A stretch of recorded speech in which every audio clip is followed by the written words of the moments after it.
Je vous ai dit à Dabou que les gens se sont mépris sur l'appel de Benoît. Ils se sont mépris. Ils n'ont rien compris. Mais souvent, les gens ne comprenaient rien.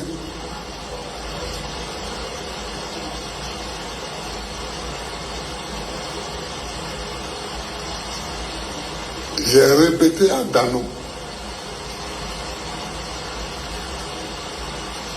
que j'ai rappelé à qui j'ai reparlé. J'ai dit, nous devons réunir tous ceux qui ont quelque chose à déplorer. On a cassé ta maison, nous t'ouvrons les bras. On te paye mal, nous t'ouvrons les bras. La vie est trop chère pour toi, nous t'ouvrons les bras. Partagez. La viande, le riz, l'huile, la tchéké, tout ça est trop cher et tu n'arrives pas à manger, nous t'ouvrons les bras. Et il faut qu'on donne un nom à ce mouvement pour ne plus que les gens se trompent. Trop, c'est trop.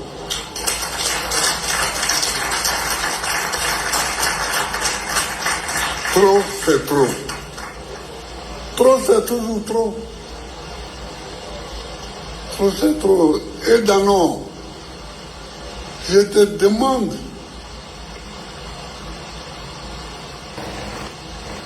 dans les semaines à venir de faire en sorte que trop c'est trop apparaisse.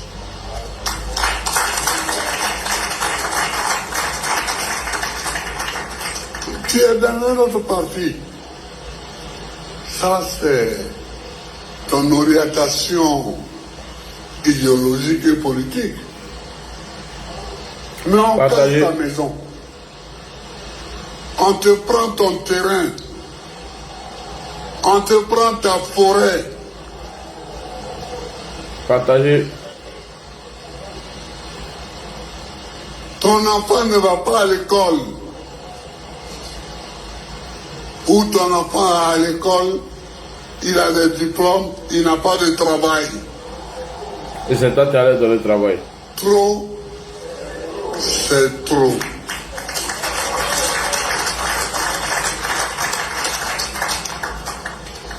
Il faut que trop, c'est trop apparaisse pour que ceux qui n'ont rien compris de l'appel de Benoît comprennent enfin ce que nous voulons.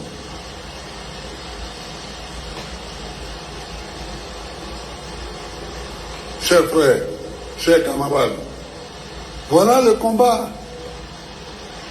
Voilà une protestation multiforme et permanente.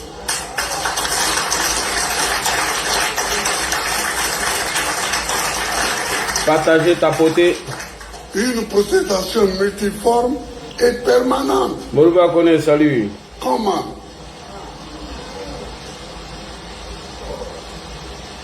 Donc, chers compatriotes, c'était cette petite vidéo pour dire à tous mes compatriotes, tous ceux qui pensent que Draman nous a perdu 5 ans pour rien, que Draman pense qu'il peut continuer à nous prendre en otage à toutes ces personnes-là.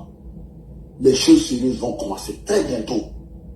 Nous allons envahir les rues d'Abidjan, les rues de Boaké, les rues de Yamsoko, toutes les rues de la Côte d'Ivoire. Un jour, on va faire un appel à toute la Côte d'Ivoire de se trouver à Abidjan. Et on va voir ces jours-là, si c'est Draman qui est majoritaire, si c'est nous qui sommes majoritaires, on va voir. Et puis quand on va partir, je l'ai dit toujours, on va partir devant la résidence de Draman Ouattara. S'il a fui le plateau pour aller dans sa... on va partir s'arrêter. Tant qu'on ne lui... on ne lui livre pas Draman, là, on ne va pas quitter. Ça peut prendre 2 jours, 3 jours, 4 jours, mais on va rester jusqu'à on nous le livre. Parce qu'on ne peut pas continuer dans ça. Et tout ce temps-là, c'est un temps de souci pour Draman. Parce que quand ça va partir, la machine sera inarrêtable. On ne pourra pas l'arrêter. Donc, ces plaisantins là, des RADP là, ils croient que quand on ne parle pas, ils croient que... Mais Draman, pourquoi il ne dit pas qu'il est candidat? Pourquoi Draman ne dit pas qu'il est candidat? Ouais. Et je vous mets au défi. Marquez, aujourd'hui c'est le combien? Nous sommes le combien aujourd'hui? Nous sommes le 6, 7e mois, juillet 2027. Le jour Draman sort et il dit que je suis candidat là. S'il dit matin, le soir il tombe. S'il dit le soir, matin il tombe. C'est moi qui vous dis ça. Le juge va dire ça là. Parce que jusqu'ici là, on l'attend. Parce que personne n'est candidat actuellement. Hein. Voilà. Il n'y a pas de candidature actuellement. Personne n'est candidat. Le juge il dit. Parce qu'il dit que nous autres on n'est pas candidats. Mais nous on est plus candidats que lui. Et puis jusqu'ici là, personne n'est candidat. Hein. Il n'y a pas de candidat encore en Côte d'Ivoire. C'est moi qui vous dis ça. Le juge Draman sort. Il dit oui, que lui il est candidat. Il tombe. C'est moi qui vous dis ça. Écrivez. Le juge il sort. Pourquoi il ne dit pas? Pourquoi Draman ne dit pas? Pourquoi depuis là il ne dit pas? Il dit il va réfléchir. Il sait. Il sait ce qui est dedans. Partagez. Lui-même il sait.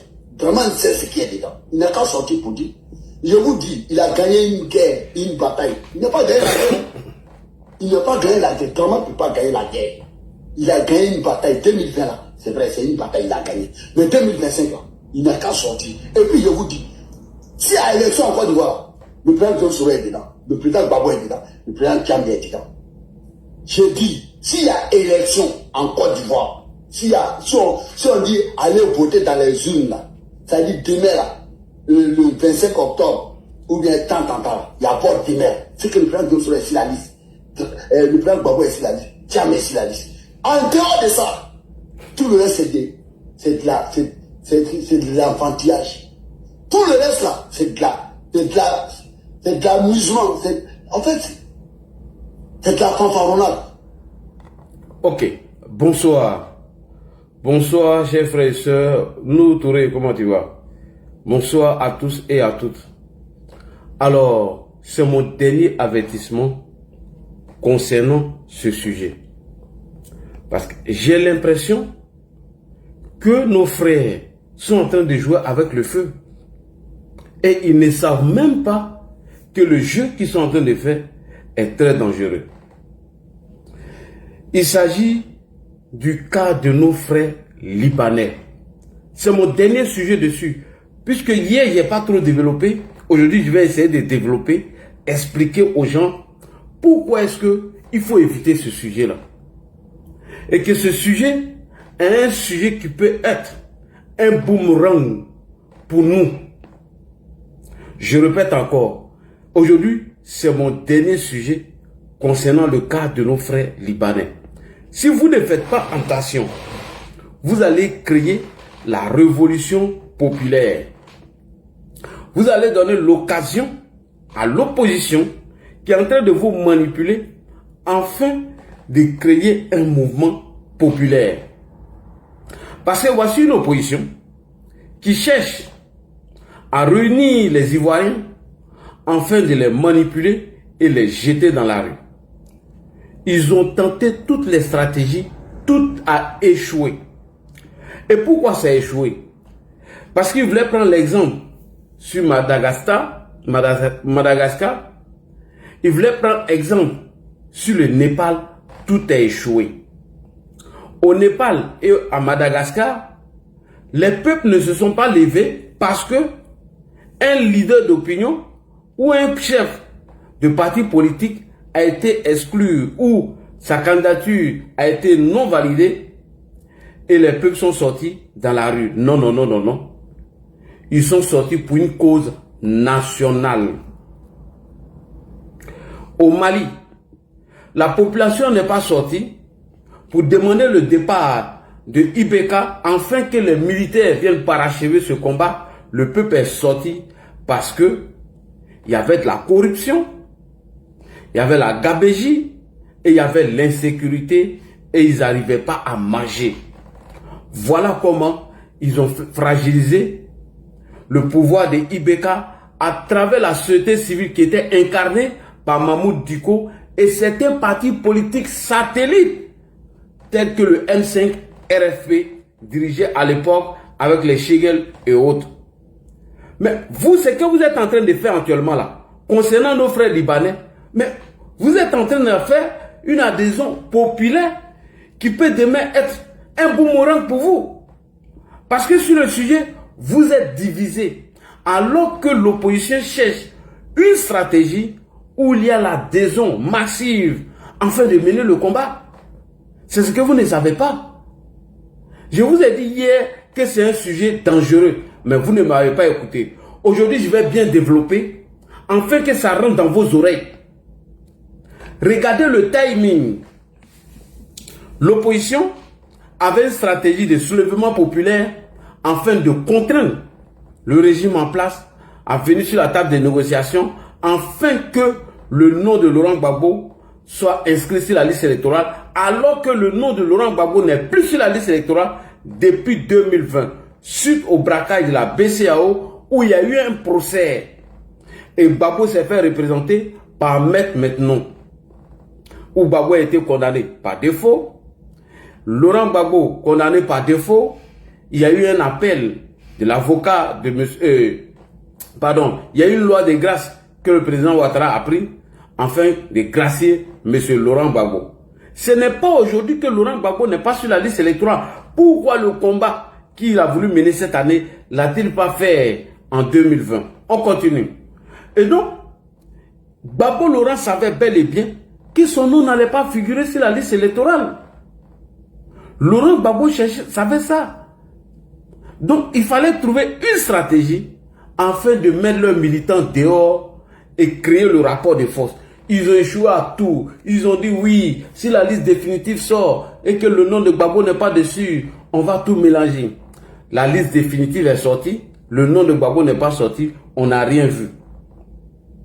Et Laurent Gbagbo a dit, oui, apprêtez-vous, on va faire la bagarre, vous ne pouvez pas quitter ailleurs, venir trouver les fils du pays et dit qu'ils ne sont pas candidats. Ils ont tout dit. Et après la deuxième stratégie, c'était quoi? Si le président Ouattara annonce sa candidature, oui, on allait descendre et prendre les rues. Ça a échoué. Le président est sorti dans l'eau. Troisième stratégie, oui, on attend le Conseil constitutionnel. Le jour où le Conseil constitutionnel va annoncer la liste des candidats qui doivent compétir, si Laurent Gbagbo n'est pas dedans, on allait prendre les rues. Le Conseil constitutionnel est sorti, ils avaient préparé tous les coups, le gouvernement a réussi à neutraliser leur stratégie. La dernière stratégie, c'était quoi? C'était d'éviter... C'est-à-dire qu'il n'y aura même pas d'élection avec la marche du 11 qui a échoué. Parce que c'est leur militant. Leur militant ne peut pas prendre toute la rue. Il y a des Ivoiriens qui ne sont pas Gbagbo. Il y a des Ivoiriens qui ne connaissent pas Alassane Ouattara. Mais en quoi lui les concerné si le nom de Gbagbo n'est pas sur la liste électorale et lui va sortir dans la rue? En quoi lui ça lui concerne? Donc leur stratégie, leur mouvement n'était pas un mouvement populaire. C'était seulement que les militants du front bagarreur. Voilà pourquoi ça n'a pas pris. Maintenant, toutes les tentatives ont échoué. Ils ont pris l'exemple du Népal. Ça a échoué. On a expliqué ici que le peuple se sentait concerné lorsque il y a eu le problème au Népal et à Madagascar. Donc ils ont réfléchi jusqu'à... Ils disent bon, on trouve une stratégie. Parce qu'on a démontré par A plus B ici que ce n'est pas les militants du FPI qui ont chassé le général Robert Gueye. Si Gbagbo était le père du mot d'ordre, il y a longtemps il a déjà jeté ses militants dans la rue. On a fait comprendre ici, et je vais revenir dessus dans les vidéos pour vous montrer que Gbagbo n'est pas populaire. Que face au général Robert Gueye, d'abord même nous les Ivoiriens n'étions même plus contents, on en avait marre. La gestion des militaires, tout le monde voulait le départ même des militaires même. Parce qu'on a vu comment les gros bras portaient aériens, comment ils étaient en train de nous maltraiter. Et deuxièmement, le général Robert Gueye qui crée un parti politique à quelques mois des élections. Mais son parti n'était pas assis. Ils n'avaient pas une base électorale. Donc, pour faire passer telle personne, mais c'est facile. Je vais revenir dessus. Donc, nous avons dit tout ça pour montrer aux Ivoiriens que Laurent Gbagbo, ce n'est pas lui seul qui a fait partie, le général Robert Guy, c'est la rue, y compris nous, les militants du RDR, dont je vais revenir. Ils ont réfléchi quand tout le mouvement a tapé poteau. Mais qu'est-ce qu'il faut faire pour l'adhésion de nos frères? Eux-mêmes vont faire les panels. Ils disent, mais les gars, les gens du RDR ne sont pas à nous, mais nous-mêmes on est là, le peuple, on jeté 3 millions de personnes dans la rue. Bon, les gars, on ne trouve pas solution. On n'a qu'à venir avec l'histoire des Libanais. Voilà comment, petit à petit, ils sont en train de créer un mouvement où tout le monde va se retrouver dedans. Et maintenant, ils vont demander des manifestations ou des protestations pour dire qu'on ne veut pas de nos frères dans tel secteur, dans tel secteur. Et des militants du RHDP vont tomber dedans. Ils vont les suivre aveuglement. Faites très attention. Je vous dis de faire très attention. Allons-y au Mali. Est-ce que c'est un leader de parti politique que son nom ne s'est pas retrouvé sur la liste électorale ou il a été exclu pour les élections que les militaires ont chassé Ibeka? Non. Alors j'appelle ici Ismaël Ouagué, le porte-parole de la junte militaire au Mali. Il va vous dire comment et pourquoi, quelles étaient les conditions du départ du monsieur. Quelle était la revendication du peuple. Parce que vous ne voulez pas entendre. Comme vous ne voulez pas entendre affaire des Libanais là, ça va trop loin. Je vais vous montrer des preuves. Et Damana Picasso va venir confirmer cela. Alors, monsieur Ismaël Ouagué, porte-parole de la junte militaire à Bamako qui souffre aujourd'hui, pourquoi vous avez fait partie Ibeka? Écoutez attentivement, il va vous dire si c'est une histoire de Laurent Gbagbo n'est pas sur la liste électorale et que c'est les militants du PPACI qui doivent sortir, ou bien Tidiane Thiam n'est pas sur la liste électorale et qu'ils doivent partir. Écoutez attentivement Ismaël Ouagué, porte-parole de la junte militaire qui est venu parachever le combat du M5 RFP et de la société civile incarnée par M. Mohamed Diko. Donc écoutez, vous voulez affaire les Libanais, non? Continuez. Vous voulez faire, non? Adhérer les gens seulement dedans. Mais un matin, ça va vous surprendre. Ça va vous surprendre. Et à quel moment les gars reviennent avec le discours des Libanais? C'est à quel moment où ils ont échoué à toutes les tentatives de rassembler leurs militants et les jeter dans la rue?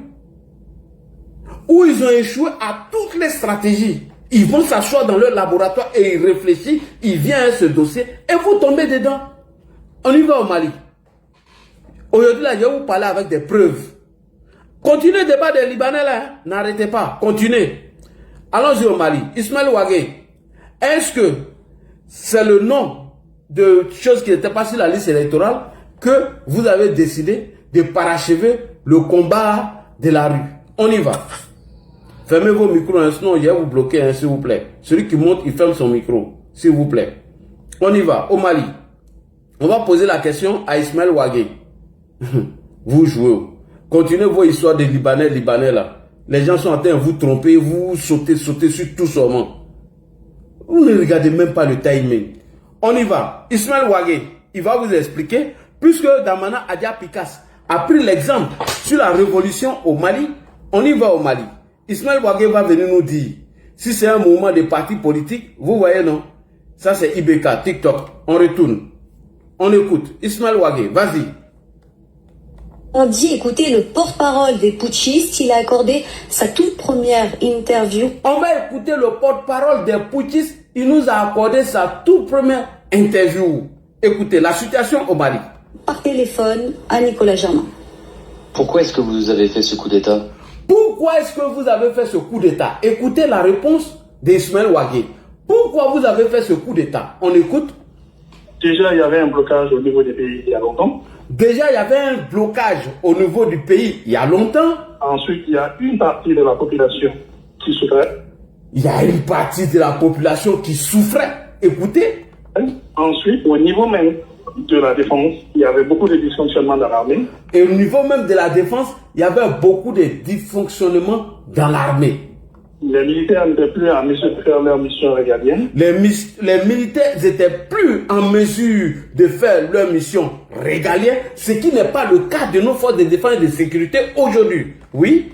le niveau de corruption était trop élevé. Le niveau de corruption était très élevé. Et je vous dis clairement, je préfère éviter le mot coup d'État. Je préfère pour le moment éviter le coup d'État. Voici les raisons qui ont amené le peuple à se soulever contre lui.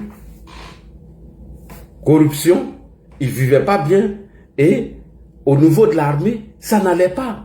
Donc maintenant, la population s'est sentie concernée parce que c'est une histoire nationale. Comme de la manière que vous êtes en train de faire affaire des Libanais là. Parce que si ça devient une cause nationale, les gens vont se sentir concernés. Voilà comment Ibeka est parti. Une cause nationale et non la cause d'un individu. Pourquoi le mouvement de Gbagbo ne pouvait pas prendre? Je viens de vous donner les raisons. Pourquoi le mouvement de Front commun ne pouvait pas marcher? Parce que ce n'était pas une cause nationale. En quoi est-ce que mon frère Théodore Bruni est concerné si Laurent Gbagbo n'est pas sur la liste électorale? Ça le concerne en quoi? Mais à partir du moment où il y a la corruption, où le peuple est bâillonné, ils n'arrivent pas à manger, ils se retrouvent tous dans ce combat, comme de la manière vous êtes en train de faire la chose des Libanais. Ce n'est pas moi qui l'explique. Ici, c'est le porte-parole de la junte militaire. Et ça a été le cas au Népal. C'est une cause nationale qui amène un peuple à sortir. Et quand il sort, qui vient parachever le combat? C'est les militaires. Et donc vous êtes en train de faire cette histoire des Libanais à une cause nationale. Ce que souhaite l'opposition aujourd'hui. Et c'est ce qu'ils sont en train de vous dire. Quand ils ont pris exemple sur la révolution du Mali, mais ce qu'ils ont oublié est que leur mouvement avec celle du Mali, c'était pas la même chose. Avec celle du Népal et de Madagascar, c'était pas la même chose.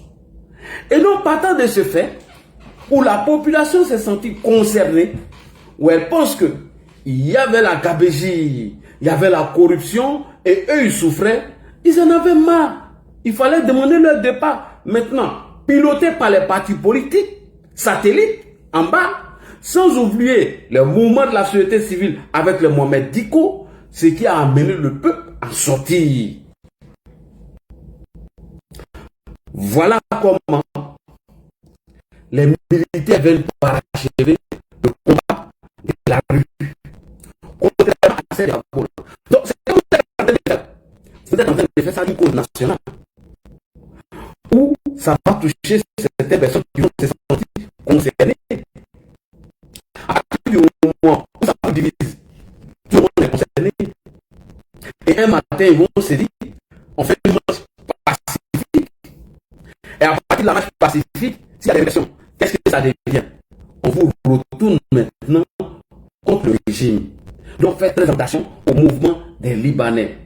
Est-ce que c'est aujourd'hui les pro-Gbagbo savent que les Libanais sont mauvais? C'est aujourd'hui ils savent ça. Qui a mis les Libanais dans le conseil quoi c'était le conseil économique et social? Qui a été les premiers à les mettre dedans? C'est Laurent Gbagbo. C'est sous Laurent Gbagbo que nos frères libanais ont créé des partis politiques.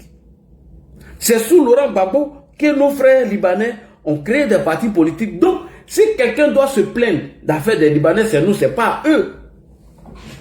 Mais ils n'ont rien dit.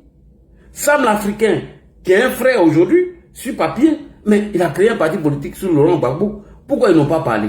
Donc, aidez les militants pro-Gbagbo, aidez le militant du Front commun à créer cette cause ou ce mouvement populaire et vous allez mordre vos doigts. Donc, Ismaël Ouagué vient de vous expliquer comment est-ce que la révolution a eu lieu au Mali. Et Damana Adia Pikas va aller loin. Il va venir vous dire comment la révolution a eu lieu au Mali. Ce que vous êtes en train de faire là, c'est ce qu'eux ils souhaitent. Que tous les militants du RHDP, tous les Ivoiriens qui s'en foutent et ils se retrouvent dans ce sujet. Et tant que le peuple ne se retrouve pas dans un sujet, mais ils ne sortiront pas jamais de la vie. Damana Adia Pikas, comment s'est passée la révolution au Mali? Ce que vous voulez faire en Côte d'Ivoire. On écoute Pikas ici. Voilà. Il va prendre l'exemple. Écoutez Pikas. C'est très important. Aujourd'hui, vous voyez autour de nous. Aujourd'hui, vous voyez autour de nous Les peuples sont en lutte. Les peuples sont en lutte. Il ne dit pas que le M5 RFP est en lutte. Il ne dit pas le M5 RFP est en lutte. Il dit le peuple. Les peuples sont en lutte. Et c'est vous là qui êtes en train de faciliter ce combat. Il dit après ça là, il ne ferait plus de vidéos dessus. Hein. Vous pouvez continuer. Chacun est libre d'entamer le sujet comme il veut. On continue. Tombez dedans. Damana Adia Pikas dit, regardez autour de nous, les peuples sont en lutte et les peuples se libèrent. Et les peuples se libèrent. Des liens coloniaux et des liens esclavagistes. C'est comme ça il faut percevoir ces mouvements qui se passent autour de nous.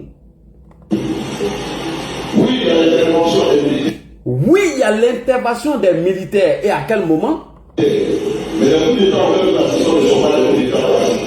Ces coups d'État ne sont pas toujours des coups d'État classiques. Ce ne sont pas des coups d'État banals. Ce sont des coups d'État qui sont toujours précédés. Ce sont des coups d'État qui se sont toujours précédés par des mouvements populaires, oui. Ce sont les mouvements populaires qui enclenchent les déclenchent. Ce sont les mouvements populaires qui enclenchent, qui les déclenchent, ces coups d'État que vous voyez là, oui. Et puis, les auteurs de ces coups-là, si vous les regardez, deviennent des héros nationaux. Et l'auteur de ces coups d'État-là devient des héros nationaux. Mais pourquoi Damana Adia Pikas, il sait tout ça et c'est à ses partisans qu'il a lancé Modol? Parce qu'il sait que les militants du PPACI ne peuvent pas créer un soulèvement populaire. Les militants du PDCI ne peuvent pas créer un mouvement populaire. En quoi l'Ivoirien lambda est concerné si Thiam et Babo ne sont pas sur la liste électorale? Lui, s'il arrive à Daba son Attiqué, il s'en fout. Il s'en fout de la politique. Mais à partir du moment où une boule d'Attiqué augmente d'un centime, à lui, il se sent concerné. À partir du moment où oignon, huile commence à augmenter, il se sent concerné. À partir du moment où l'essence commence à augmenter, le transport, le citoyen se sent concerné dans ce combat. Donc, il faut un combat national pour que les populations se retrouvent, comme il a dit. Il dit que les coups d'État que vous voyez, ce ne sont pas les coups d'État banals. Ce sont des coups d'État qui se sont toujours précédés par les mouvements de rue. Et ce sont les mouvements de rue qui les enclenchent, qui les déclenchent. Je reviens sur Ismaël Ouagué. C'est ce qu'il a dit. Il dit la population est souffrée. Et vous avez vu ce qui s'est passé. Il y avait la corruption, il y avait la gabégie. Et l'armée même n'était même plus en mesure de mener leur mission régalienne. Voilà comment les mouvements de la société civile incarnés par Mohamed Diko, sans oublier les propagandistes du M5 RFP qui ont mis le feu jusqu'à ce que Ibeka puisse tomber avec la bénédiction des militaires. Et vous êtes en train de prendre le combat de nos frères libanais à un combat national où tout le monde va se retrouver dedans. Et demain, ne soyez pas étonnés. N'ayez pas peur. Et le même Damana Adia Pikas qui l'a dit ici, en 2023, il dit quoi ici?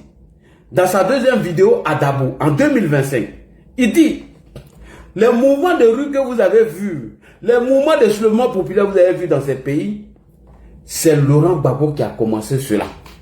Et donc, eux-mêmes qui ont fait ça là, la graine là, ça a été implanté chez eux. Donc, l'opposition est toujours à la recherche d'un sujet qui peut fédérer tous les Ivoiriens dedans. Où tous les Ivoiriens vont se retrouver concernés par ce sujet-là. Mais c'est ce qu'ils veulent. Pour que ça devienne une cause nationale. Comme au Népal, comme où ça s'est passé encore à Madagascar. Mais vous allez-y les écouter sur le panel. On va mettre 1 million de personnes dans la rue. Est-ce que les militants peuvent valoir 1 million de personnes puis ils vont les mettre dans la rue? Puisque aux dernières élections, le président a eu la bénédiction de près de 3 millions de personnes. Alors que Laurent Gbagbo a été élu avec la voix de 1 million de personnes en 2000. Et 10 ans plus tard, il n'est plus au pouvoir. Écoutez maintenant Damana Adia Pikas, puisque vous voulez faire la passe à l'opposition. Moi, je vais venir vous expliquer. Monsieur le Président, nous sommes debout. Ils sont debout. Nous sommes le parti des peuples africains. Et monsieur le Président, vous avez inauguré une ère en Afrique. Une ère de résistance. Une ère de dignité. Ils ont cru que là vous allez voir, ils allaient étouffer cette grève. Malgré le fait qu'on vous a déporté, mais cette grève a commencé à produire ses fruits un peu partout en Afrique.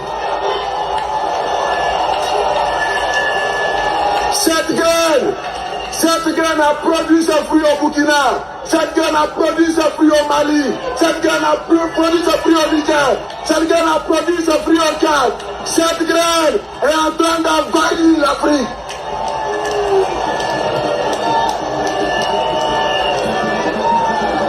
Mais il reste ici. Où la graine a été enfouie. Où la graine a été plantée. Il reste ici.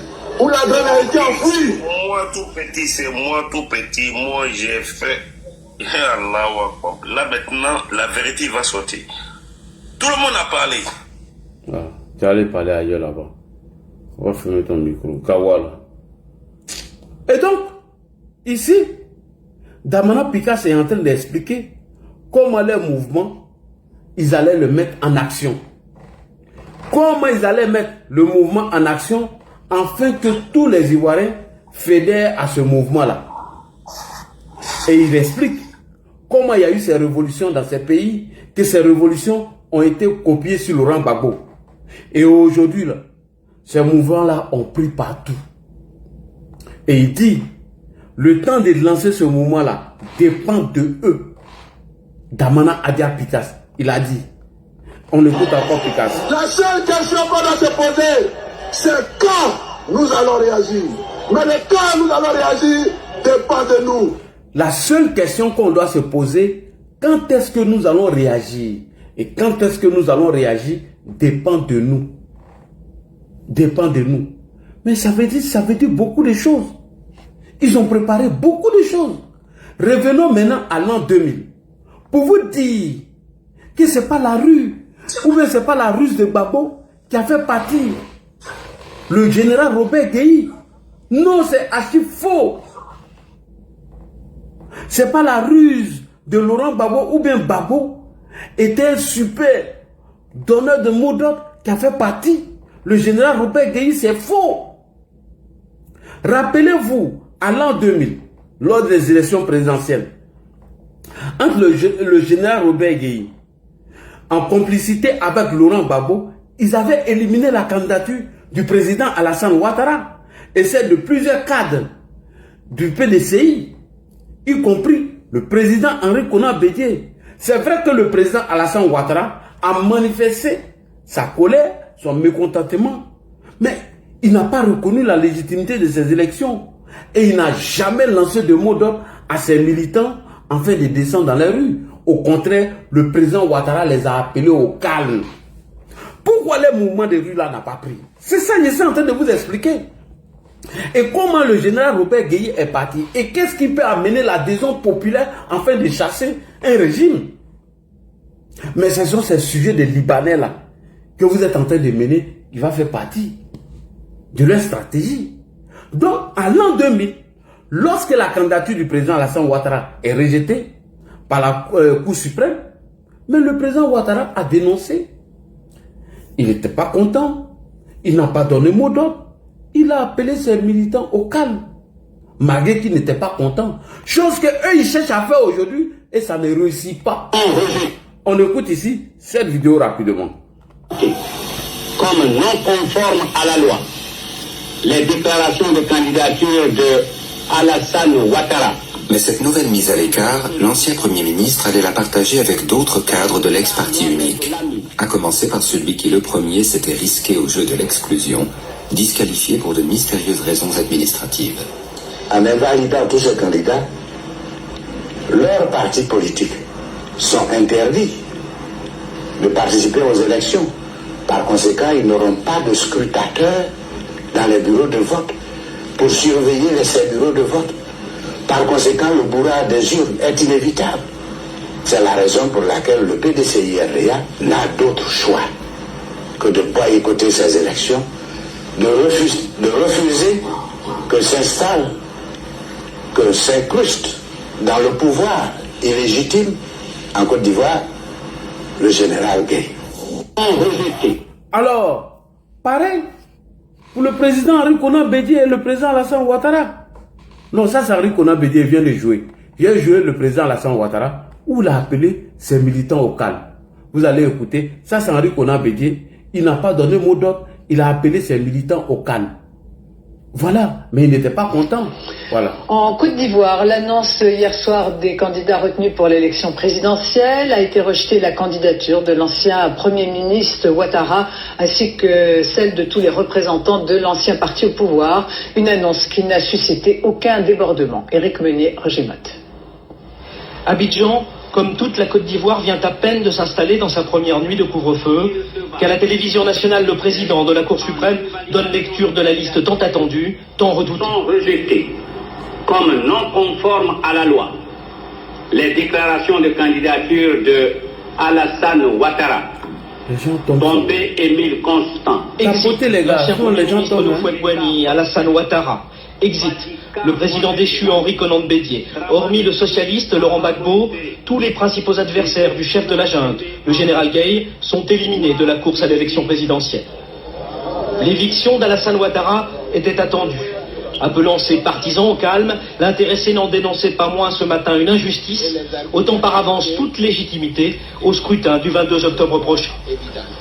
J'espère que la communauté internationale saisira cet élément de trucage et que par conséquent toutes les conclusions pourraient être tirées. Il serait inconcevable que les ressources des contribuables français, européens et autres soient utilisées pour essayer de conforter une mascarade et mettre en place une dictature de manière légale en Côte d'Ivoire. Au PDCI, en revanche, c'est la surprise. Aucun de ces 6 candidats n'a été retenu. Le poids lourd de la politique ivoirienne, l'ancien parti unique, celui d'Houphouët et de Bédié, n'aura pas de représentant. Et nous aurions préféré une alternance à la sénégalaise, c'est-à-dire pas la vérité des urnes. Mais l'alternance s'organise en Côte d'Ivoire, j'allais dire de façon forcée. Le Quai d'Orsay se contente ce soir de déplorer, je cite, le choix réduit de l'électeur ivoirien, dommageable pour la démocratie. Alors, le président Alassane Ouattara, le président Henri Konan Bédié ont dénoncé, nous disent qu'ils ne vont pas reconnaître la légitimité de ce scrutin. Mais ils ont tous appelé au calme. Ils ont tous appelé leurs militants au calme. C'est plus tard que le général Robert Gueye s'est rendu compte que Laurent Gbagbo l'avait manipulé afin d'exclure les 6 candidats du PDCI et la candidature du président Alassane Ouattara et celle d'Henri Konan Bédié.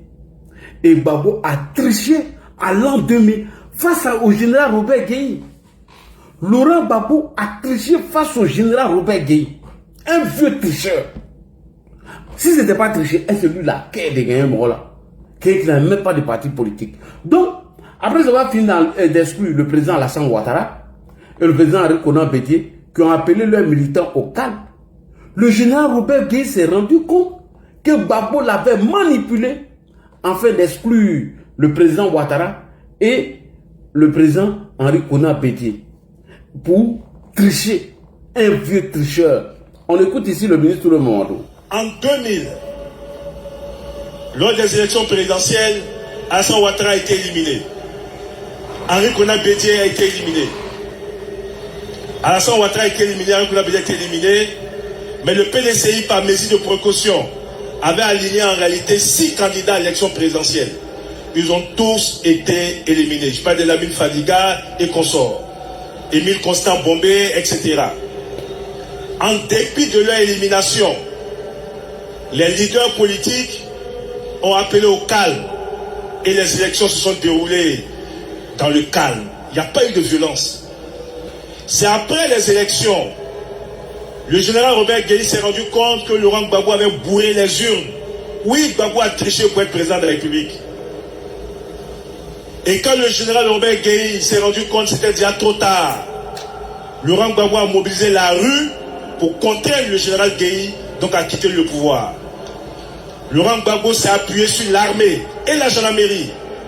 Certains de vos parents porte encore les séquelles de la répression de Laurent Gbagbo. On a entendu pour la première fois en Côte d'Ivoire parler de charnier. Des innocents ont été tués et jetés à Yopougon. La police, l'armée, la police, etc. rentraient dans les cours des gens, allaient extraire des gens, exterminer ces personnes. En 2000. Ok. Et donc, le général Robert Gueye s'est rendu compte que Laurent Gbagbo l'avait manipulé. Laurent Gbagbo n'est pas le père de mot d'ordre. C'est un mensonge. On prend ça pour vous endormir. Il n'a jamais été le père du mot d'ordre. La preuve, le mot d'ordre a marché face au général Robert Gueye parce que Robert Gueye, c'était pas un homme politique. Ferme ton micro, frère, sinon il te descendre. Laurent Gbagbo, son mot d'ordre là, ça a marché face au général Robert Gueye parce que le général Robert Gueye n'était pas, pour lui là, il y a le fait descendre, il fait pas, oh, toi tu viens, tu montes, on dit ferme ton micro, tu fermes pas, allez, au revoir. Il n'y a pas le temps. Le général Robert Gueye n'était pas un homme politique. Il n'avait pas un parti politique qui était bien assis, où il avait des militants qui étaient convaincus et prêts à mourir pour sa cause. Il n'avait même pas ça. Il n'avait même pas une base électorale sur toute l'étendue du territoire national. Donc, Laurent Gbagbo savait ça. Il savait ça. Donc, il s'est appuyé sur toutes ses faiblesses. Et pour corroborer ce que j'ai dit, on va écouter ici l'ancien ministre de la Défense de M. Laurent Gbagbo, en l'occurrence M. Lida Kwasi Moïse, qui confirme que l'adversaire n'était pas un homme politique. Il n'avait pas un parti politique qui était assis, prêt à mourir pour sa cause. Non, non, non. Mais malgré ça, Gbagbo a triché. La faiblesse de notre adversaire, il était... On écoute. Il le dit. La faiblesse de notre adversaire, il était certes militaire général et tout, mais il n'avait pas un parti politique qui le soutienne. Et il n'était pas représenté dans tous les bureaux de vote comme nous l'étions. Effectivement. La faiblesse de notre adversaire, il était certes militaire général et tout, mais il n'avait pas un parti politique qui le soutienne. Et il n'était pas représenté dans tous les bureaux de vote comme nous l'étions. Merci. Et tout ça, ça ne jouait pas à la faveur de Gueye. Tout ça ne jouait pas à la faveur du général Robert Gueye. Alors, pour que le mot d'ordre puisse marcher, qu'est-ce qu'ils ont fait? Mais ils savaient que beaucoup de choses n'allaient pas. Mais ce que vous ne savez pas, Gbagbo ne peut pas dire, ne dites pas que Gbagbo c'est un gars qui est le père des mots d'ordre. Non. C'est que cette victoire face au général Robert Gueye est aussi l'œuvre des militants du RDR qui sont sortis massivement dans les rues. La victoire de 2000 fait partie aussi de nos contributions qui sont sorties massivement dans les rues. L'ex-ministre de l'Intérieur de M. Laurent Gbagbo, M. Boga Doudou, avait convaincu le Premier ministre Amadou Bon Coulibaly de faire sortir les militants du RDR. Qu'après le départ du général Robert Gueye, on allait reprendre les élections. Mais malheureusement, Gbagbo avait roulé tout le monde dans la farine. Il avait roulé tout le monde dans la farine. Alors, on va écouter ici Mathias Kakou, président du Parti progressiste, PPS socialiste, qu'on appelle aujourd'hui, au passage, le Parti progressiste socialiste qui avait été créé par le père d'Afousatou Bamba, qu'on appelle Bamba Mori Ferré.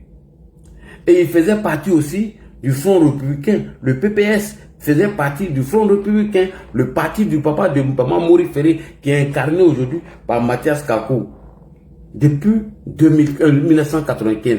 On va écouter Mathias Kakou ici. Comment nous aussi, on a participé à cette victoire. Donc, les gens cherchent à vous amener à créer encore ces genres de mouvements concernant le cas des Libanais, afin de contraindre le régime en place.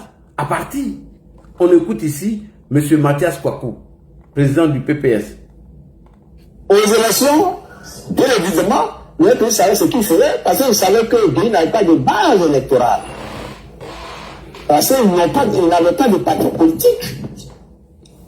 Et le PLC a été destitué par lui, Gueye. Donc le PLC ne pouvait pas soutenir Gueye, il savait ça. Mais le FPI s'est appuyé sur le PDCI. Et quand Gueye s'est proclamé président de la République, à l'issue des élections, Gbagbo ne pouvait rien faire. Il avait peur. Le pays était caché partout. Mais qu'est-ce qu'ils ont fait? Et ça, ils ont utilisé notre bonne foi. La bonne foi des dirigeants de RDA à l'époque. Ils ont appelé Amadou. Bougadougou a appelé Amadou Gon. Vous dites qu'on va reprendre les élections. Ça, je vous le dis, honnêtement. Même si je n'ai pas l'argent, je suis la mémoire, la boîte noire de la politique ivoirienne. Ça, je vous le dis. La boîte noire de la politique ivoirienne, c'est moi. Mais après Bougadougou, en ce moment, moi, j'étais cabinet annexe du président Ouattara. Il faut faire descendre les militants du RDR dans la rue, on va reprendre les élections. C'est ainsi que les gens sont descendus dans la rue. C'est comme ça, tous les militants du RDR, à l'époque, plus au PPS, Paris, la mouvance de la gauche, tout le monde, on est tombé dans la rue. Quand le pays est parti, il fallait maintenant contrôler la rue. Nous, on dit on ne quitte pas la rue parce qu'on doit reprendre les élections. Là, on a commencé à mater, il y a eu 2 chaniers le pouvoir. Mais ceux qui contrôlaient les chaniers là, c'est des malinqués. C'est des malinqués qui sont allés enlever dans des maisons. Aux élections. Merci beaucoup. Merci. Et donc, c'est comme ça, le général Robert Gueye est parti. Sinon, le fameux mot d'ordre lancé par M. Laurent Gbagbo contre le général Robert Gueye, sur laquelle il s'appuie aujourd'hui pour faire comme s'il était le plus grand mobilisateur, M. Laurent Gbagbo, à la vérité, c'était une victoire conjointe entre pro-Gbagbo et militants du RDR. Parce que c'était dit qu'après les élections, après le départ du général Robert Gueye, qu'on devait organiser une élection présidentielle à laquelle notre champion, son excellence Alassane Ouattara, allait participer. Donc c'est ce qui a motivé les militants du RDR à sortir massivement dans la rue. Mais après la chute du général Robert Gueye, le président Alassane Ouattara et les cadres du RDR s'attendaient qu'on reprenne les élections présidentielles. Mais M. Gbagbo a roulé tout le monde. Il nous a tous roulés. Et il a refusé de reprendre les élections. Ce qui a déclenché la colère des militants. Et le lendemain, on est redescendu dans la rue. Et on a été déjà comme des chiens. Donc pour vous dire que si Laurent Gbagbo était le père de la mobilisation, qu'il était aussi un champion, mais pourquoi n'a-t-il pas lancé le mot d'ordre afin que les gens prennent la rue? Pourquoi il n'a pas fait? Il s'est appuyé sur nous. Et comme on nous a eu, on a dit qu'on allait reprendre les élections. Et la population même en avait marre du général Robert Gueye. Tout le monde ne voulait pas les militaires. On ne voulait pas les militaires. Donc, ce qui nous a amenés à sortir dans les rues pour rejoindre le mouvement, mais c'est quand on nous a dit qu'on allait reprendre les élections. Et lorsque le général Robert Gueye est parti, et qu'on a demandé la reprise des élections, ils ont refusé, on est descendu dans la rue encore. C'est là qu'il y a eu le chalet de Yopougon. Donc, en quelque sorte, Gbagbo s'est appuyé sur nous avec sa stratégie pour accéder au pouvoir. Et c'est la même chose qu'il est en train de faire aujourd'hui. Après avoir fini de taper poteau partout. Donc, il faut venir avec un sujet banal des Libanais où il va avoir l'adhésion massive afin de continuer les mêmes stratégies qu'ils ont fait en 2020. En 2000, pardon. On écoute le président ici, monsieur le président. Monsieur le président, on vous écoute ici. Parce que souvent les militants là, ils n'entendent rien. Tu leur parles fatigué, ils ne comprennent rien. Nous étions tous persuadés qu'avec le départ du général Gueye, nous aurions des élections dans les 2-3 mois. On était tous persuadés qu'après le départ du général, on allait avoir une élection. Et c'est ce qui a motivé les gens à sortir dans la rue. C'est ça qui nous a motivés. On écoute. Et que les Ivoiriens pourraient choisir. Et les militants spontanément sont repartis dans la rue. Ils avaient été dans la rue le jour du départ de Gueye. Le lendemain, ils sont retournés dans la rue. Et aucun de nous n'a imaginé qu'on pouvait aller tirer sur les manifestants, les tuer. C'était l'horreur. ce qui s'est passé.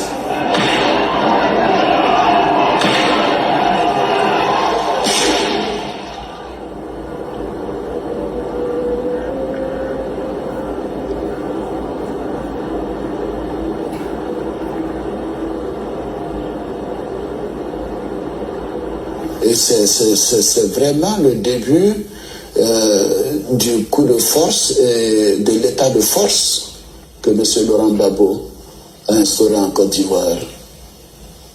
Quand, quelques heures après son installation, de cours à Yopougon se charriait avec une trentaine de gens, et c'était quasiment la mentalité génocidaire qui se développait, puisque toutes ces personnes, au décompte, étaient les ressortissants du Nord.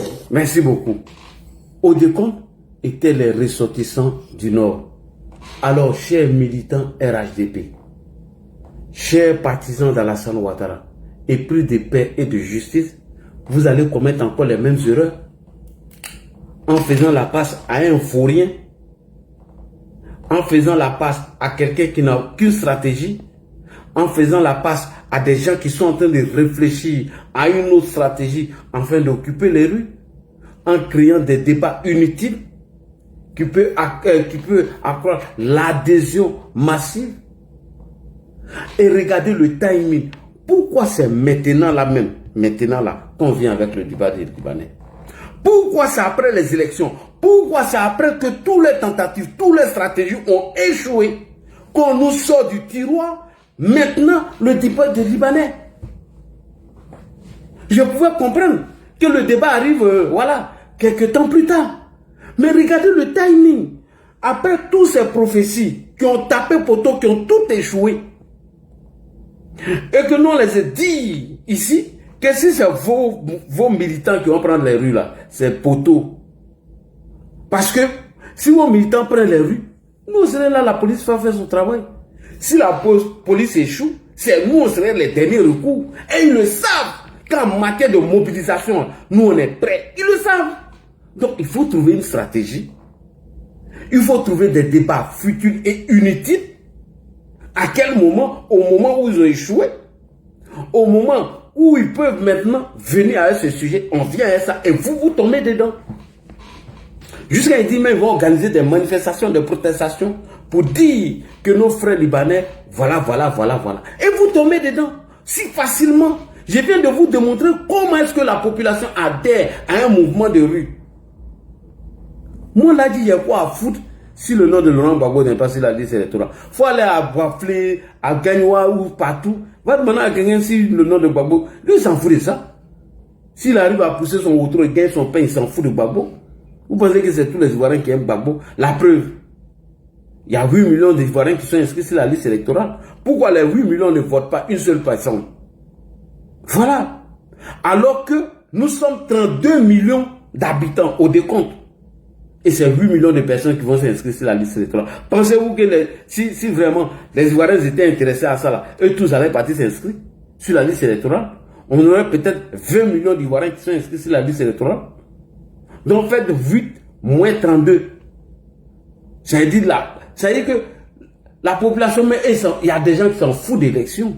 Ils s'en foutent que le nom de Gbagbo soit sur la liste électorale. Mais si tu viens leur dire que nos frères là, ils seront ceci, ça va mettre les Dabali, les pères en danger. Lui, il s'en fout, il se retrouve dedans. Lui, c'est son Dabali, il protège. Si tu viens avec des sujets banals, pour dire, si nos frères libanais viennent, t'es Togo, tu gagnes la champion, t'as plus gagné Togo, hein? Quoi? Usine là, il va même plus te faire bara même. Il va aller chercher les frères libanais pour venir les faire bara dedans. Toi-même, les 5, les 2000, 3000, te donnent. Coup de pied, il va rien respecter, champion. Il va dire quoi? Attends, nos frères vont venir faire ça. Ils vont aller chercher quelqu'un. Ah non, c'est là, moi, je ne suis pas d'accord. C'est des sujets banals comme ça, ils vont envoyer pour vous tromper, vous faire adhérer à ce sujet, afin que ça devienne une cause nationale qui peut concerner et toucher tout le monde. Et maintenant, un matin, vous êtes surpris. Vous êtes dans la rue. Vous êtes dans la rue. Pourquoi ils n'ont pas envoyé ce sujet-là depuis longtemps? Des gens même qui ont donné des postes d'occupation à nos frères libanais là ici, sous le régime. Pourquoi ils ne se sont pas plaints autant de Gbagbo? Est-ce que c'est aujourd'hui les Libanais sont en Côte d'Ivoire? Les Libanais ont occupé des postes juteux sur le régime de Laurent Gbagbo. Pourquoi ils ne se sont pas plaints? C'est sur Laurent Gbagbo que le Libanais a créé parti politique. Pourquoi ils ne se sont pas plaints? C'est après que tous les tentatives, tous les mouvements échoués contre Alassane Ouattara, où ils n'ont plus d'idées, où ils sont perdus, on sort un dossier comme ça dans le tiroir et puis on vous jette dedans. Et vous aussi, vous tombez dedans. Allez-y, tombez dedans. Vous avez venu me donner le résultat ici. La tour de contrôle, Ladji Chérif, l'homme qui réfléchit toujours avant la stratégie de l'opposition et il vient déposer. La tour de contrôle, c'est vous-même qui m'avez donné le nom. Donc moi, je viens vous dire la vérité. C'est un faux débat, quittez dedans. C'est un faux débat, frère. Yaka Yaka, tu es mon frère. Tu es mon jontier. Faut quitter dans ce débat-là. On va tromper l'allée. Ils sont en train de vous narguer. Mais réfléchissez, vous me regardez le timing, c'est trop juste. Ils avaient annoncé une marche le 8. La marche a été annulée. C'est ce jour-là qu'ils ont sorti le dossier. Ça fait combien de jours vous êtes en train de débattre? 3, 4 jours. Où leur marche a été annulée. Ils ont sorti le dossier. Ouh. Et vous tombez dedans. Vous tombez. Il y a créé parti. Il n'y a pas de député. Il n'y a pas de député. C'est foutaise. C'est foutaise. Tombez dedans. Laissez-les faire ce débat-là entre eux là-bas. Ne vous occupez même pas de ça. Vaquez à vos occupations. Faites-vous ignorer. C'est une stratégie de l'opposition afin de créer un mouvement où vous-même, vous serez dedans sans vous en rendre compte. Vous voulez faire les mêmes erreurs que 2000.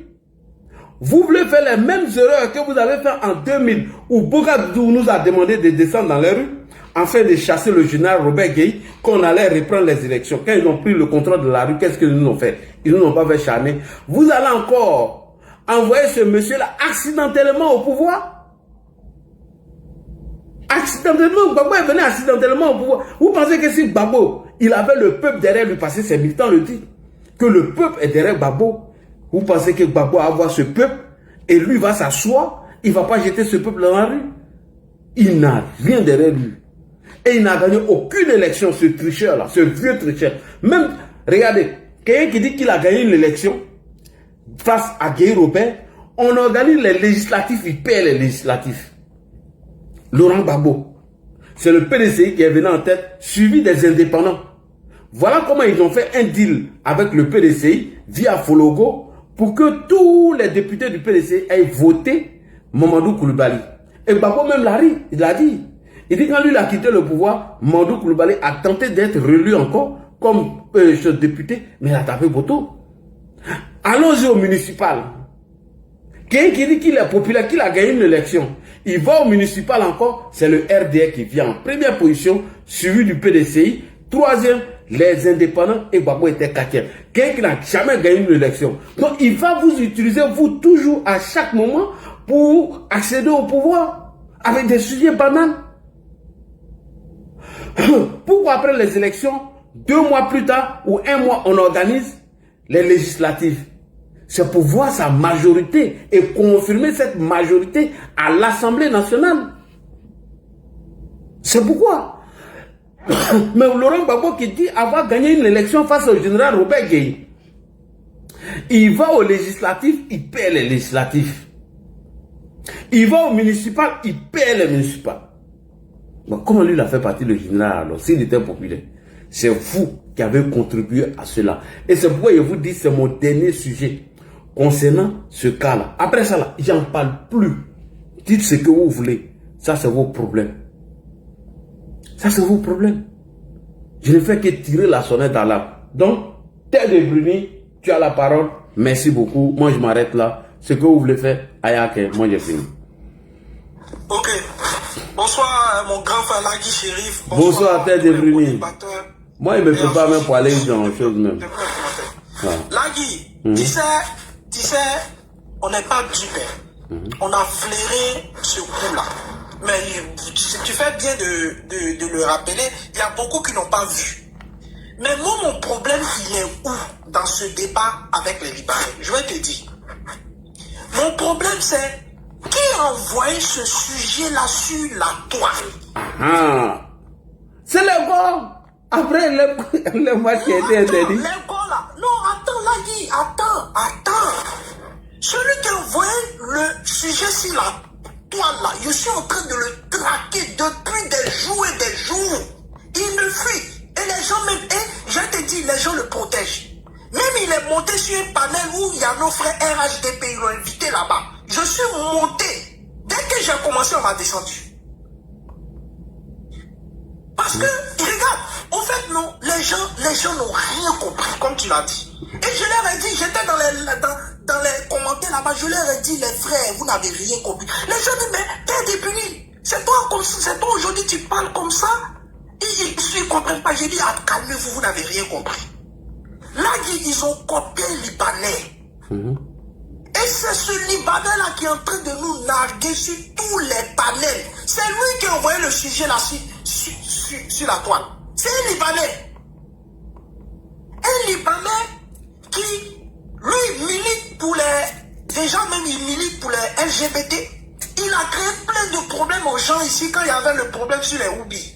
Il a créé plein de problèmes aux gens. Il est monté, il a commencé à narguer les gens. Être condescendant, parler aux gens. Déjà, il est monté sur le panel pour que ça s'enflamme. Il dit quiconque va le traiter de Libanais, il va le poursuivre en justice déjà. Portez plainte contre lui, c'est tout. S'il est en train de faire des choses, oh là là, portez plainte. Il est en train de foutre le bordel partout. Moi, je me suis donné un peu cette mission-là pour le traquer. Et il est en train de faire le tour des panels. Et il y a certains d'entre nous qui sont en train de l'encenser. Oui, mon frère, en tout cas, on va venir te soutenir si tu te présentes. En tout cas, tu vois les trucs bizarres comme ça. Maintenant, nous qui voulons le confronter par les idées, parce que ce n'est pas une question de... Nous qui voulons le confronter par les idées, parce que moi, ma première question que je voulais le poser, pourquoi c'est maintenant il a soulevé le débat? C'était ma première question que j'allais lui poser. Et la deuxième question, j'allais lui dire, parce que tu dis que tu viens d'Arboville, tu dis que tu es à Arboville. Déjà, excusez-moi, mais on connaît un peu les idéologies des gens de là-bas. J'allais lui dire, effectivement, que mon frère, tu as été coopté par l'opposition. Tu as été coopté par l'opposition pour soulever ce débat-là. Maintenant. Il veut poser sa candidature, il a posé sa candidature, est-ce qu'il représente tous les Libanais? On s'en fout de ça, il fait ce qu'il veut. Moi, ça ne me regarde pas. Il passe partout. Et je te dis qu'il est partout actuellement sur l'air. Tout à l'heure, il était sur un panel où on a l'habitude de se retrouver là-bas.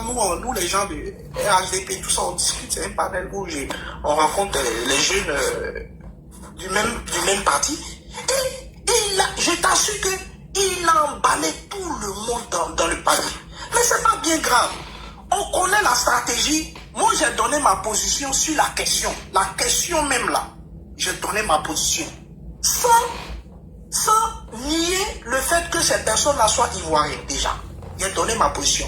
Mais aujourd'hui là, qu'est-ce qu'il faut faire aujourd'hui? Vu que la question aujourd'hui est partout sur les panels. C'est une question. Et tout Ivoirien doit pouvoir s'exprimer sur la question. Parce que là, on ne peut pas interdire aux gens et c'est ce qui divise. Et c'est ce qui divise.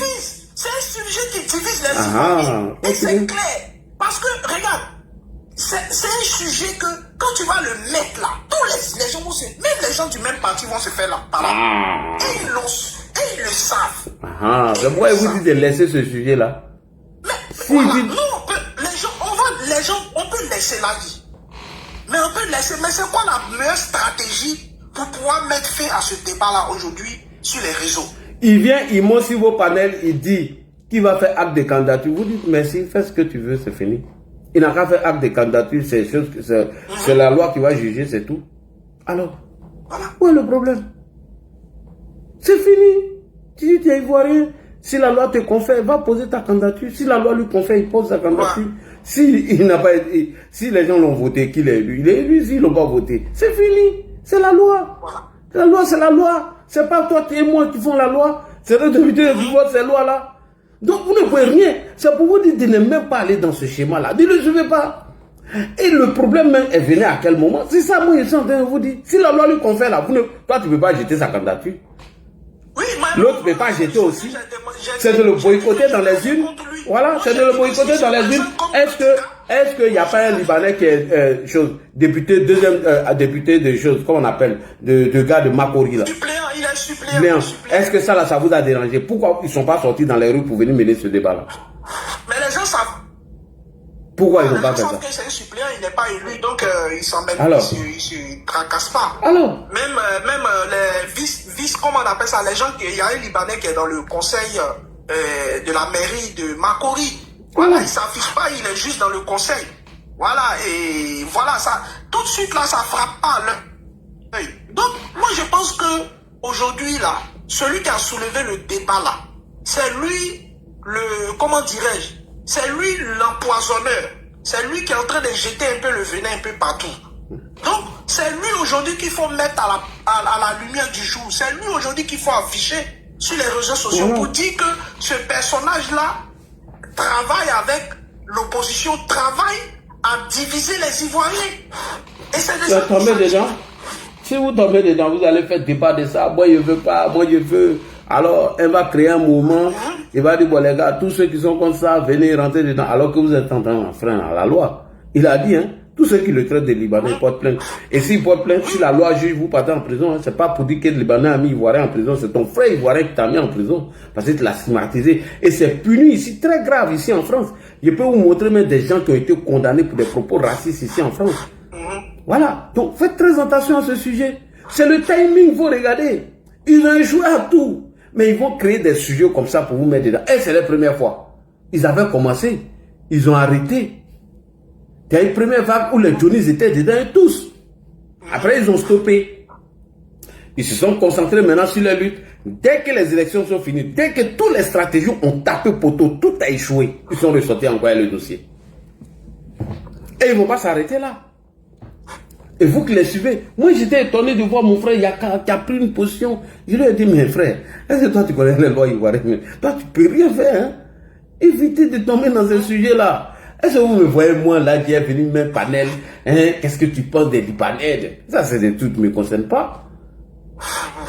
Moi ici déjà focalisé sur nos victoires, comment on doit coopter nos candidats, pourquoi Sri Konaté qui allait faire un poste, il n'a pas été choisi, pourquoi comment on appelle, Touré Suleiman est allé faire une communication sur sa page. Pourquoi? Moi, je suis concentré sur ça. Vous venez à ce sujet-là encore. En tout cas, moi, personnellement, je lui ai dit ainsi, c'est... Attends, il a bloqué ce bâtard-là. Pour toi, tu es prêt pour tes frères, nous, imbéciles, là, fils de chien. On va envoyer nous aussi un candidat contre lui, parce qu'on ne peut pas l'empêcher déjà de se présenter. Mais, comme on sait que c'est une taupe, et qu'on sait que c'est un vendu, on va envoyer un candidat contre lui. C'est tout. Voilà, mais en tout cas, merci là, il a laissé les autres s'exprimer. Mais voilà, en tout cas... On va donner la parole à Tomba parce que lui, il dort vite. Tomba, il ne faudrait pas qu'il va dormir. S'il ne dort pas déjà même. Tomba, tu es là?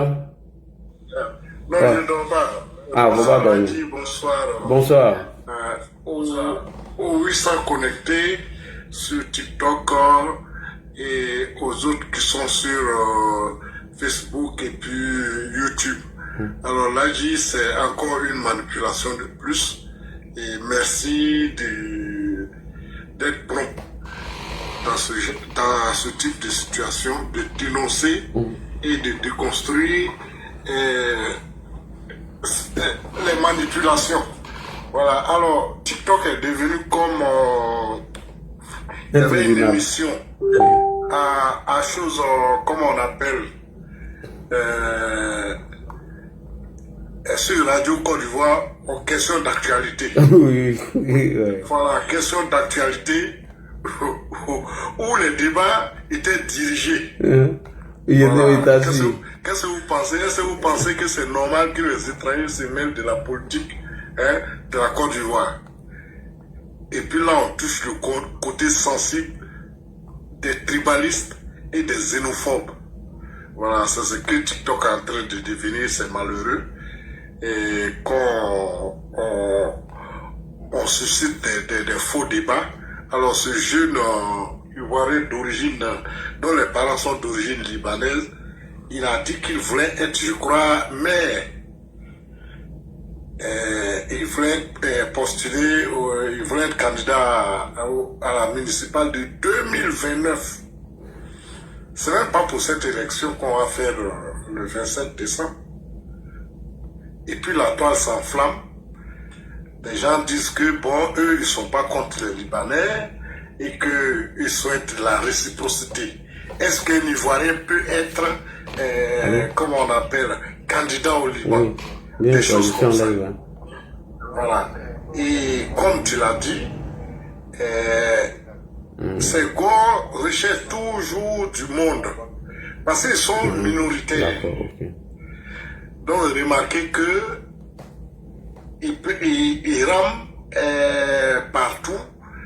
Après leur chute, ils se sont achetés la sympathie des Camerounais, avec qui ils faisaient les marches en France et puis à La Haye. Ensuite, récemment, ils se sont achetés la sympathie des gens de l'AIS. Et aujourd'hui, ils sont en train de s'acheter la sympathie de certains militants du RHDP. Ce qui est vraiment dramatique. Alors, la solution qu'ils vont toujours proposer, ce sont les actions de masse dans les rues. Eux n'ont pas d'autre plan. Hein. Leur seul programme, c'est la rue. Voilà, il faut qu'on sorte parce que les Libanais vont nous arracher la Côte d'Ivoire. Alors, vraiment, ce discours, ces clichés sur lesquels on joue pour faire peur, sont bien connus. Les gens veulent nous arracher notre pays. C'est le même discours qui revient. C'est le même discours qui revient. On peut être ivoirien d'origine libanaise, d'origine malienne, d'origine je ne sais quoi. Alors, cela n'est, à partir du moment où on est ivoirien, on peut se présenter à une élection. Et c'est le peuple qui va choisir de confier son destin à un ivoirien d'origine malienne, d'origine guinéenne, d'origine tchécoslovaque. Alors ce débat, c'est encore un débat inutile. Un débat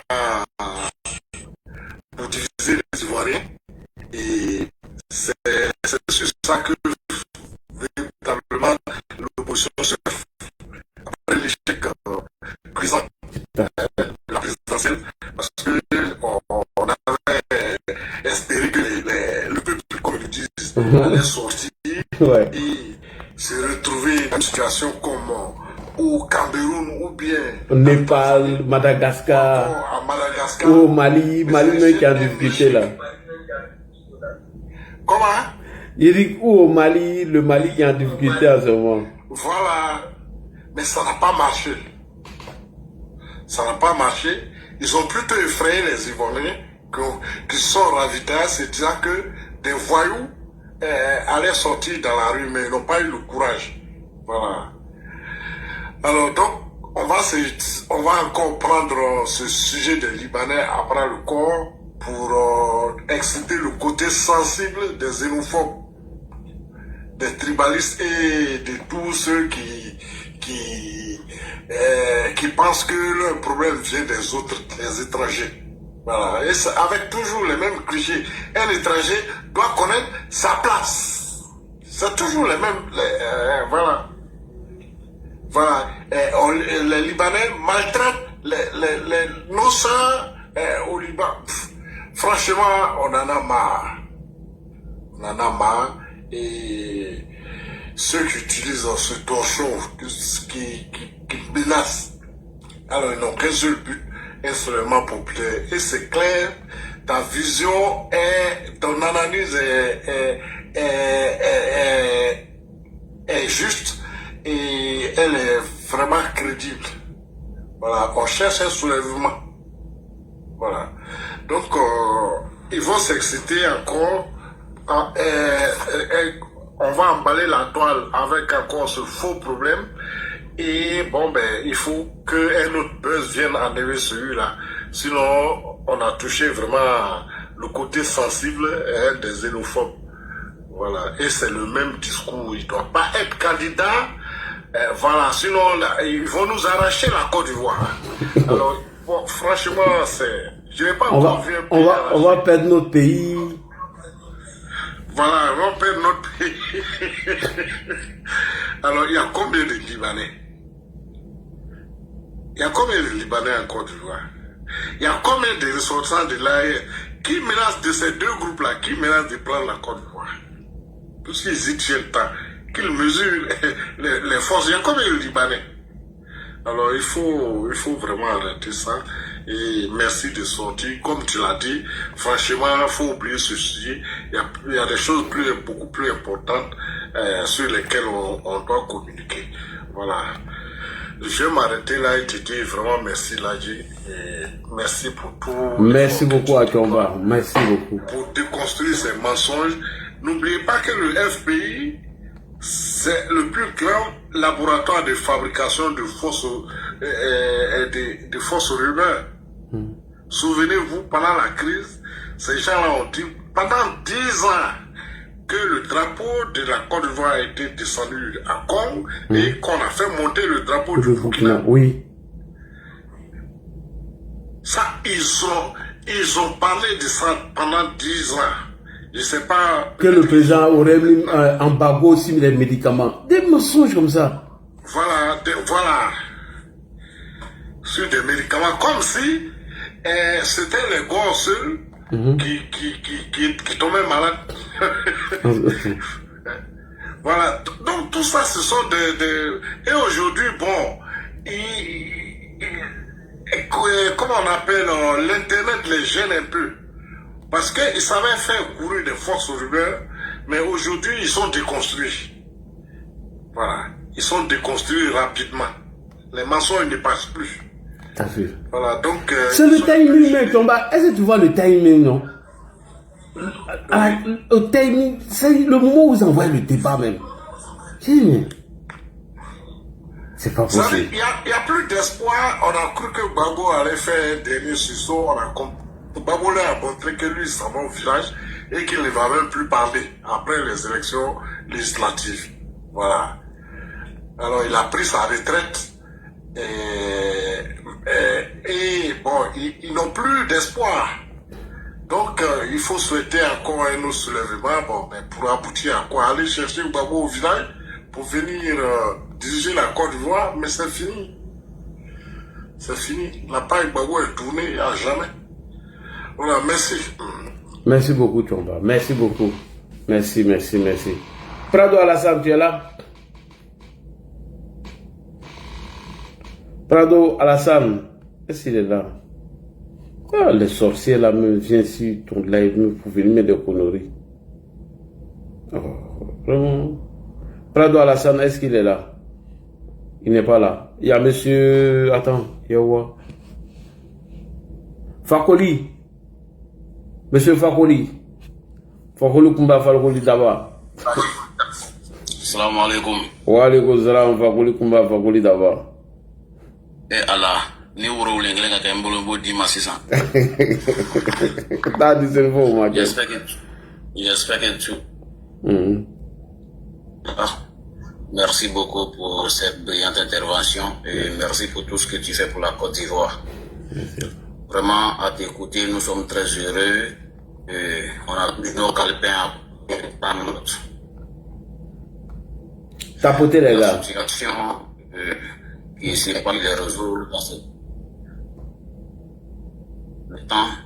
Je pense bien que ce sont des coups bas de l'opposition pour pouvoir et nous faire oublier de notre objectif. Mais à vous voir, ici on a une idée arrêtée et on est très fiers. On sait que vous n'allez jamais tomber dans ce genre de pièges-là. Vous allez toujours nous parler de la vérité et rien que la vérité. Vraiment, moi je suis monté pour vous remercier, Ladji. J'ai décidé le jugement sur vos panels pour vous remercier pour tout ce que vous êtes en train de faire pour la Côte d'Ivoire. Je ne vais pas m'exprimer sur les cas des Libanais, comme vous avez si bien expliqué, vous et Tchamba et Terre de Bernie. Moi, je ne vais pas venir en rajouter, mais juste vous saluer, que Dieu vous donne longue vie, santé, prospérité, pour que vous puissiez mener tout ce que vous êtes en train de faire pour nous éclaircir, pour sauver les jeunes, pour sauver la Côte d'Ivoire. Merci beaucoup, 1000 fois merci Ladi, c'est tout ce que je voulais dire. Merci Fakoli, merci.